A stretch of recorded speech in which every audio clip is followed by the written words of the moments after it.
Hello guys, नमस्कार, जय हिंद। स्वागत है आपका मेरे यूट्यूब चैनल में जिसका नाम है सौरवी एजुकेशन हब। तो देखिए बच्चों, आज हम पढ़ रहे हैं हमारी क्लास 9th का साइंस का जो चैप्टर 5 है, क्या जीवन की मौलिक इकाई। इसके हम चैप्टर के पीछे वाले क्वेश्चन पढ़ रहे हैं। जो अंदर थे ना चैप्टर के अंदर बीच बीच में, वो क्वेश्चन आंसर मैं आपको पढ़ा चुकी हूँ बहुत अच्छे से। तो अब आपको क्या है, ये चैप्टर के बाद वाला क्वेश्चन आंसर है। तो ये वन शॉट वीडियो रहने वाला है। आप लोगों को करना है, चैनल को सब्सक्राइब जरूर करना है और बेल आइकन पे क्लिक करना है। तो चलिए मेरे साथ। तो देखिए बच्चों, क्वेश्चन नंबर फर्स्ट है, पादप कोशिका और जंतु कोशिका में तुलना करनी है। ज्यादा बड़ा क्वेश्चन नहीं है। देखिए बच्चों, पादप कोशिका में क्या होती है,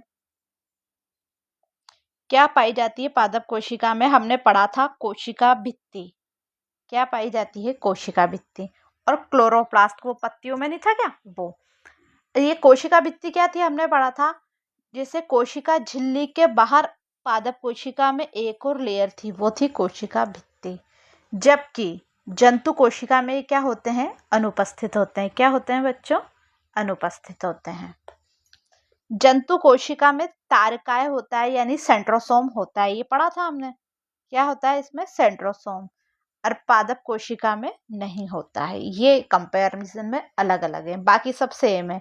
दोनों में क्या होता है, केंद्रक होता है, सब चीजें सेम होती है।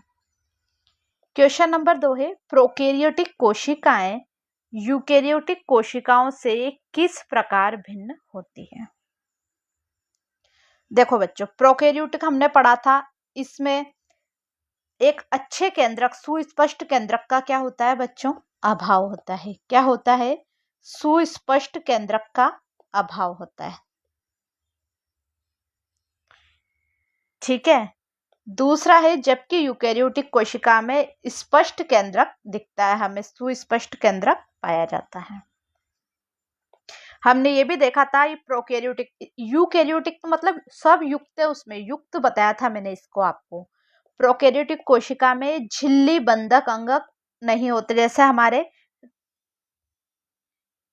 झिल्ली वाले अंग इसमें नहीं होते। क्या नहीं होते, झिल्ली बंद अंगक इसमें नहीं होते। ठीक है। अब आते हैं हम हमारा क्वेश्चन नंबर 3, कि यदि प्लाज्मा झिल्ली फट जाए। कौन सी झिल्ली, वो प्लाज्मा झिल्ली जो चारों तरफ होती है ना कोशिका के, वो या टूट जाए तो क्या होगा। तो देखो बच्चों, क्या होगा, कोशिका का आंतरिक संगठन नष्ट हो जाएगा, यानी जो अंदर की चीजें वो बाहर आ जाएगी। ऐसा नहीं होगा, कोशिका के अंदर ये प्लाज्मा झिल्ली ही क्या थी, हमने पढ़ा था ना।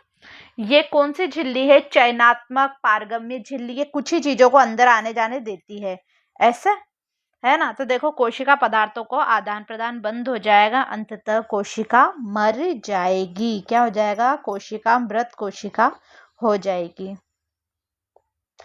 तो क्या होगा, कोशिका में पदार्थों का आदान प्रदान बंद हो जाएगा, अंततः कोशिका मृत हो जाएगी। ठीक बच्चों। चौथा है, यदि गोल्जी उपकरण न हो तो कोशिका के जीवन में क्या होगा। अब हमने पढ़ा था गोल्जी उपकरण के उपयोग, क्या पढ़े थे हमने, कुछ याद है आपको। देखो बच्चों, जब भी मैं क्वेश्चन आंसर कराऊं तो आप लोग प्लीज उससे पहले एक बार चैप्टर जरूर पढ़ के आया करिए।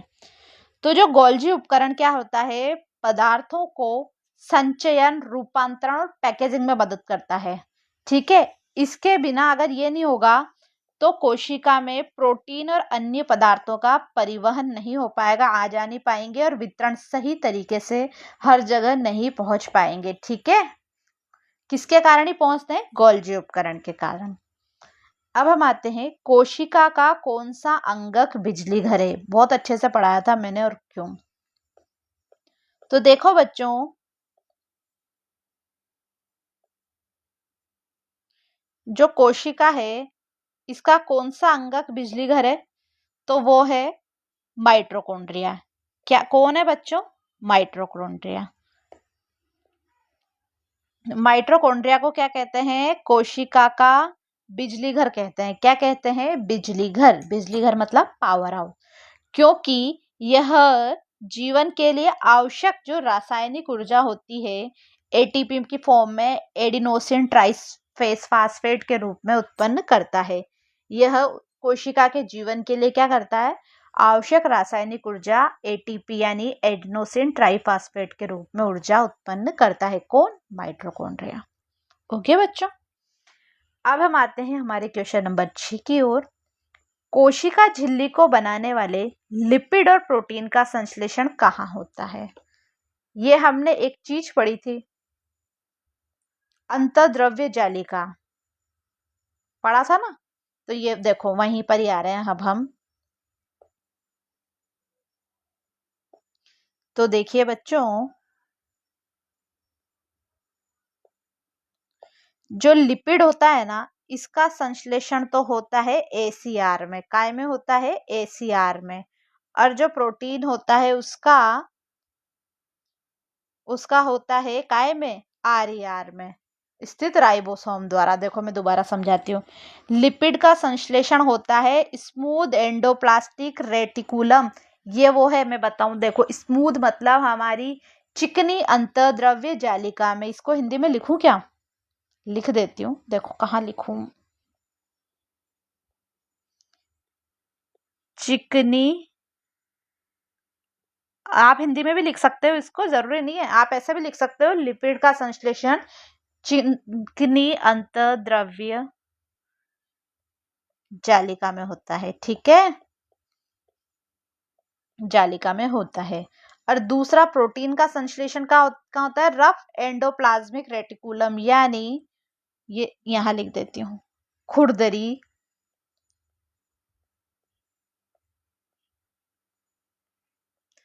अंतः द्रव्य जालिका में।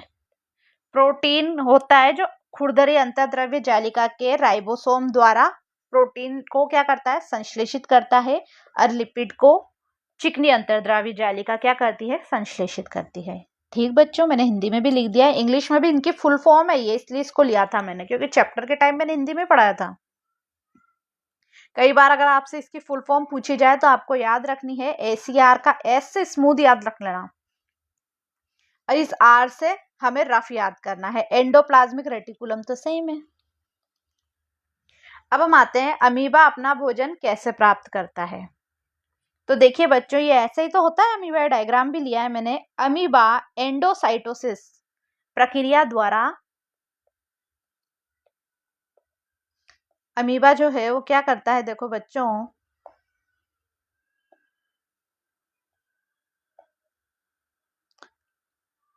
अमीबा क्या करता है? अमीबा जो है हमारा एंडोसाइटोसिस प्रक्रिया द्वारा क्या करता है? कोशिका झिल्ली को तोड़ मोड़ के क्या करता है? ऐसा कूटपात पेयर बना लेता है ऐसे, ठीक है, और भोजन को अपने अंदर ले लेता है। देखो ये अमीबा है, ये क्या करता है? अमीबा की संरचना कैसी भी होती है, तो वो अपने क्या है, झिल्ली, वो पतली सी झिल्ली को मोड़ देता है और ऐसे पैर बना लेता है, ऐसे जगह बना लेता है, उसके अंदर क्या है? भोजन को घेर के अंदर ले लेता है। अब हम आते हैं, परासरण क्या है? क्या बच्चों, परासरण की डेफिनेशन हमें बतानी है। तो देखिए बच्चों, परासरण क्या है? जल के अणुओं का उच्च जल सांद्रता वाले क्षेत्र से निम्न जल सांद्रता वाले क्षेत्र की ओर जाना। वो भी कैसे? एक वर्णात्मक पारगम्य झिल्ली के माध्यम से जाना क्या कहलाता है? परासरण। देखो दोबारा मैं एक्सप्लेन कर देती हूँ। परासरण जो है, जल के अणु उच्च जल सांद्रता से निम्न जल सांद्रता वाले क्षेत्र की ओर जाते हैं। कैसे? एक वर्णात्मक, जैसे एक कोई झिल्ली है उसमें से फिक्स लिमिटेड जाते हैं, तो वो क्या कहलाता है? परासरण। इसको ऑस्मोसिस कहते हैं, परासरण को क्या बोलते हैं? ऑस्मोसिस। अब हमको एक बुक में लिख रहा है आलू वाला प्रयोग, क्वेश्चन नंबर 9 पे। तो मैंने आपको जब चैप्टर पढ़ाया था, किशमिश वाला प्रयोग भी बताया था, सेम है वो प्रोसेस। बी और सी में जल इकट्ठा हो गया, क्यों? क्योंकि आलू के कप के अंदर की जो सांद्रता है बाहर के पानी से अधिक थी, तो वो हो गया परासरण, ठीक है। क्योंकि बी और सी में जल इसलिए इकट्ठा हुआ क्योंकि आलू के कप के अंदर की जो सांद्रता थी वो बाहर के पानी से अधिक थी, और कप एक कंट्रोलर है, उसमें आलू में परासरण के बिना जल नहीं भरता है। और डी जो है कप में उबालने के कारण कोशिकाएं मृत हो गई थी, इसलिए परासरण नहीं हुआ। ठीक, अब आते हैं हम हमारे क्वेश्चन नंबर 10। कायिक वृद्धि और मरम्मत हेतु किस प्रकार के कोशिका विभाजन की आवश्यकता होती है? देखो बच्चों, कायिक वृद्धि और मरम्मत के लिए मोस्टली देखो किस चीज की आवश्यकता होती है? वो आवश्यकता होती है सूत्री विभाजन की। किसकी बच्चों? सूत्री विभाजन की। सूत्री विभाजन की आवश्यकता होती है जिससे एक कोशिका से दो समान संतति उत्पन्न होती है। हमने पढ़ा था, ये मैंने अच्छे से समझाया था। समसूत्री विभाजन में एक कोशिका है वो डिवाइड होके सेम वैसी दो कोशिका पुत्री कोशिकाएं बनाती है। पढ़ाया था ना मैंने वो। तो कायिक वृद्धि और मरम्मत हेतु हमें सूत्री विभाजन की आवश्यकता होती है। अब हम क्वेश्चन 11 पे आते हैं। युग्मकों के बनने के लिए किस प्रकार का सेल डिवीजन यानी कोशिका विभाजन होता है? तो देखो बच्चों, युग्मक बनने के लिए क्या होता है? अर्धसूत्री विभाजन होता है। क्या होता है? अर्धसूत्री।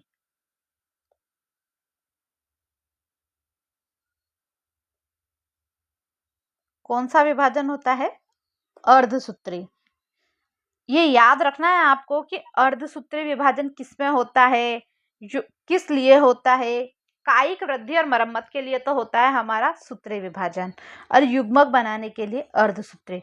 इसमें क्या होती है? गुणसूत्रों की संख्या आधी रह जाती है। जैसे इधर 4 है, फिर पुत्री कोशिका बनी तो 2 ही रह गई, फिर 2 से फिर बनी तब 1 ही रह गई। यह हमारे लैंगिक जनन में महत्वपूर्ण है।